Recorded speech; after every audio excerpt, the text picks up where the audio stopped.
cô sa yoi tu nang long y tu nang ya nang ye trao có y là bờ cô luôn mùa ta cho có cô sa cho có muốn gì cho luôn đi à thế muốn gì cho có chờ bùa sau luôn luôn có mùa xưa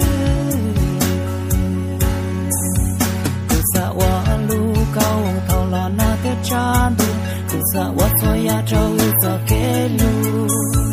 cho cô tao nhỏ riêng đời có ý xa xứ cô san dùa tia cho có gian đó cũ mù cô sa wa cho ya trâu cho kế lu cho cô tao đó có cho cô tao lu có xứ cô tim sát tư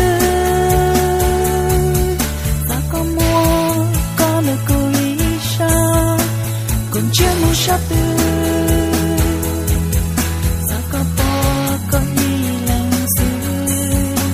Cuộc đời có mua thảo tư, sao có tư này cô ý sao? Cuộc chúa có mua thảo tư, sao có cô bỏ có đi làm gì?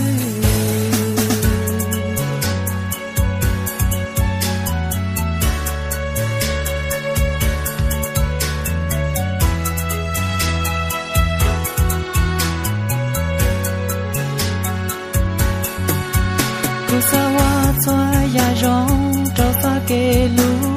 trao có gì lại đời cũ luôn này mùa ta trao có cô sa tua có tí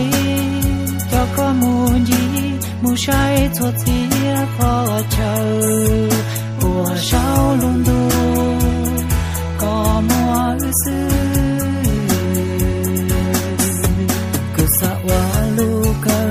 có lu xuống dia cô sa wa cho ya có rong lu xia cho cô tao nhỏ riêng đời có ta lưu xứ cô san dùa tia cho có gian cho cũ mù cô sa wa cho ya trâu cho kế lu cho cô tao đó có cho cô tao lu có xứ